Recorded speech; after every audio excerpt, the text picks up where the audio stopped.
kita tertidur, paginya kita tidak bisa bangun lagi. Apa yang terjadi? Maka kita tidak akan bertemu dengan Ramadan yang mulia. Maka Rasulullah SAW ajarkan kepada kita, Allahumma barik lana fi Rajab wa Sya'ban wa ballighna Ramadan.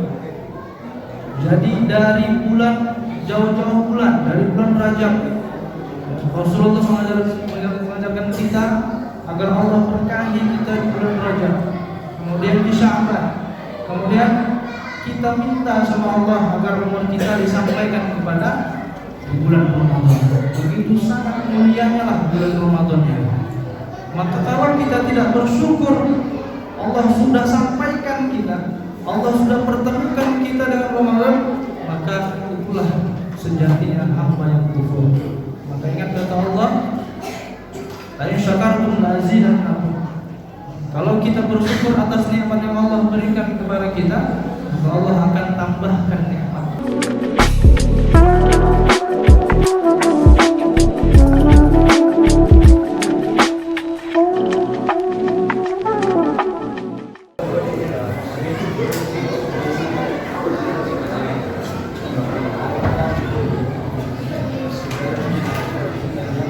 Bismillahirrahmanirrahim.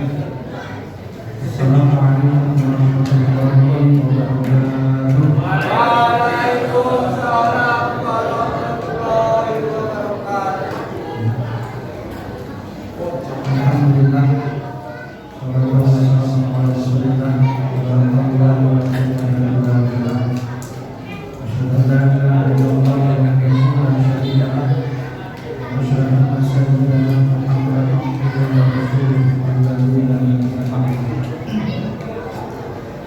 Allahumma shalli wa sallim wa barik ala sayyidina wa nabiyyina wa habibina wa syafi'ina wa mufidina wa maulana Muhammadin wa abdillah wa ala alihi wa ashabihi wa man tabi'ahum bi ihsan ila yaumil qiyamah.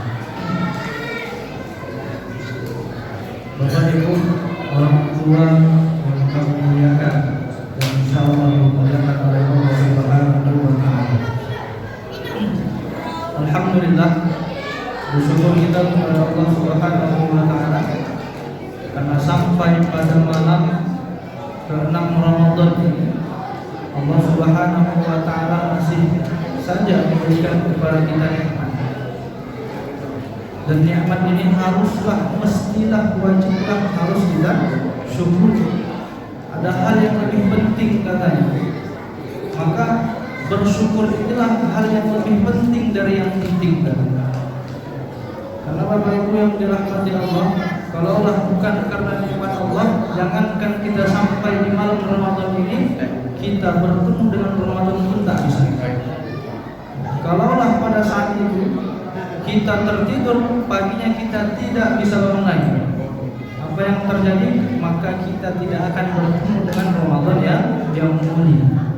Maka Rasulullah SAW ajarkan kepada kita, Allahumma barik lana fi Rajab wa Sya'ban wa ballighna Ramadan.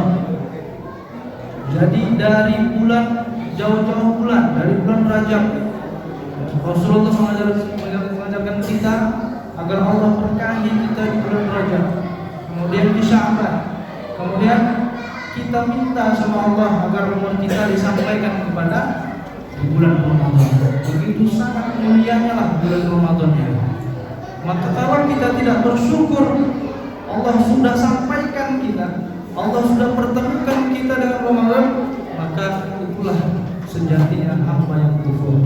Maka ingat kata Allah, la in syakartum la azidannakum. Kalau kita bersyukur atas nikmat yang Allah berikan kepada kita, maka Allah akan tambahkan nikmat. Tapi wa in kafartum in adzabil asyad. Kalau kita kufur akan nikmat Allah, kita tidak pernah bersyukur apa yang telah diberikan Allah kepada kita, maka ingatlah azab Allah pedih untuk kita. Kemudian Bapak Ibu yang dirahmati Allah, salawat dan salam kita sampaikan kepada baginda Muhammad Rasulullah sallallahu alaihi wasallam.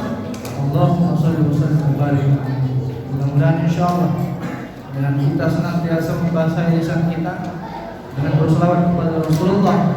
Di saat nanti di yaumul mizan ya Allah, kita di sini yang selalu memberikan pertolongan kepada kita, di sana tak lagi pernah dan bisa untuk menolong kita selain syafaatnya Rasulullah SAW. Mudah-mudahan insyaallah kita menjadi umat Rasulullah yang diberikan syafaat dan pertolongan di yaumul mizan Allah Subhanahu wa taala. Amin. Amin ya rabbal alamin. Bapak Ibu orang tua kami yang kami muliakan, yang dimuliakan Allah Subhanahu wa taala.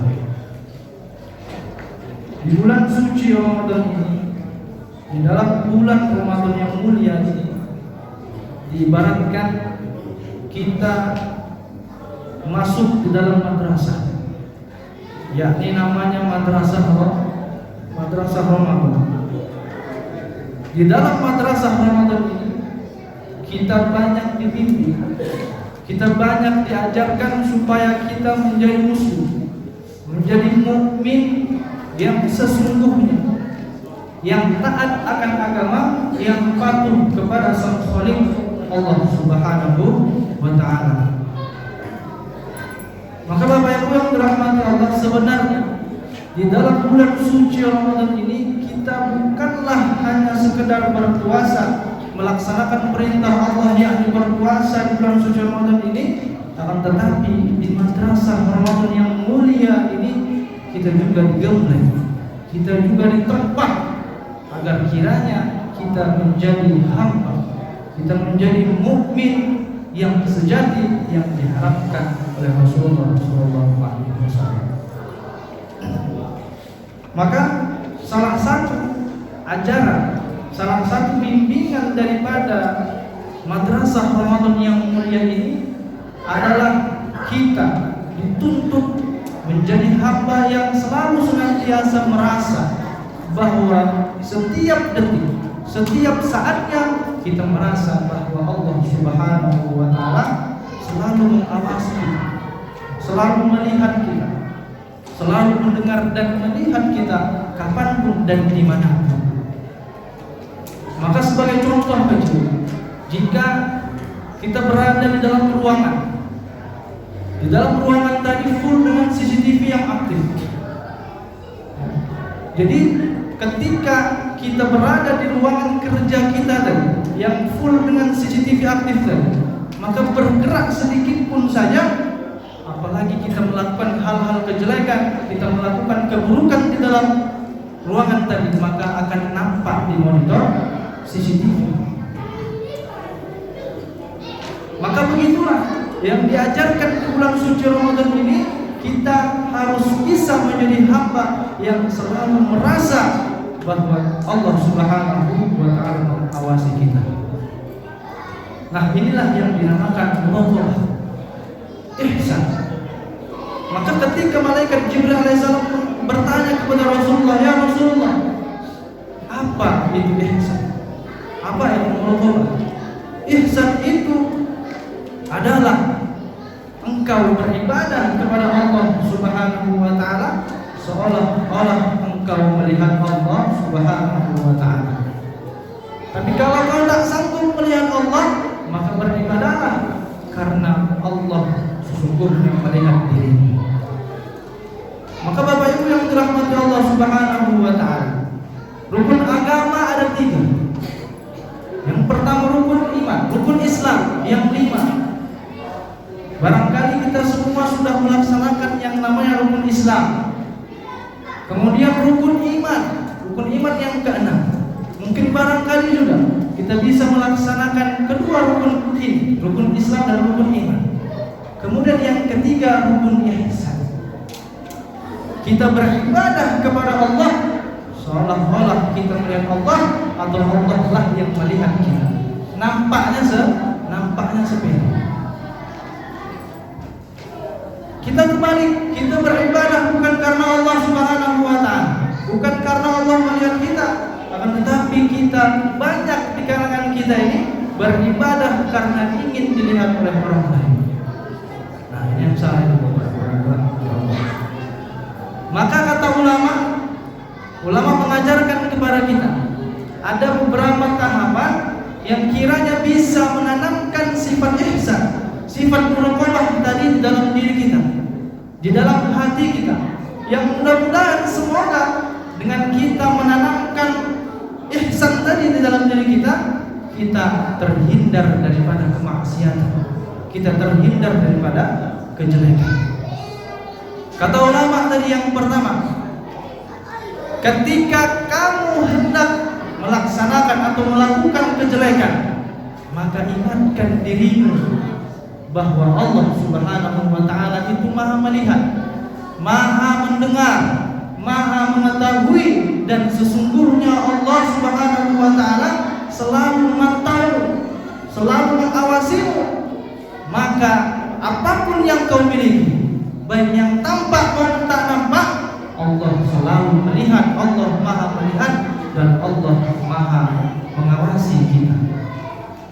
Jadi Bapak Ibu yang dirahmati Allah, tahap yang pertama, ya, kalaulah tahap pertama ini bisa kita lakukan, maka insya Allah kata ulama tadi, maka kita terhindar daripada keburukan. Tapi tidak banyak yang bisa melaksanakan tahapan pertama ini. Maka kata ulama tadi, kalau kau tak bisa melaksanakan tahapan pertama ini, maka laksanakan tahapan kedua. Apa tahapan kedua? Jika kau melakukan atau melaksanakan keburukan, kejelekan ataupun kemaksiatan, maka ingatkan dirimu bahwa Allah Subhanahu wa Ta'ala telah menjadikan malaikat di sisi kanan dan di sisi kirimu. Untuk apa? Untuk mencatat apakah kau buruk atau baik selama kau hidup di bumi Allah Subhanahu wa Ta'ala. Nah, jadi Bapak Ibu yang dirahmati Allah, jangankan kita merasa Allah di dekat kita, Allah mengawasi kita, malaikat yang selalu berada di kanan dan di kiri kita, yang tidak pernah lupa atas apa yang sudah kita lakukan semenjak kita kecil sampai sekarang. Malaikat tak pernah dia keliru atas kesalahan atau perbuatan-perbuatan yang sudah kita lakukan. Itu pun masih banyak, tetap kita melaksanakan kemaksiatan. Ini berat, Pak Ibu, ini berat. Maka kata ulama tadi, kalau kau tak sanggup tahapan pertama, kalau kau tak sanggup juga melaksanakan tahapan kedua, maka lakukanlah tahapan yang ketiga. Apa tahapan ketiga? Ketika kau melaksanakan, kau berani berbuat kemaksiatan, maka ingatkan dirimu bahwa kematian tak pandang bulu. Kematian itu tidak butuh persiapan. Ya, jadi kalau Israel sudah diperintahkan oleh Allah Israel, cabut nyawanya, maka tercabutlah nyawa kita. Maka kalau kita berada di ruangan tadi, nampaklah duit si fulan atau si fulana tergeletak di sana. Ya kan? Dia tak sadar bahwasanya kematian itu sudah dekat sama dia. Diambilnya duit itu sap, dimasukkan ke kantongnya. Ketika dimasukkan ke kantongnya, ternyata Israel sudah menunggu di belakang. Bab, hancurlah dia. Maka kira-kira Bapak Ibu yang dirahmati Allah, mati semacam ini, apakah husnul khatimah atau su'ul khatimah?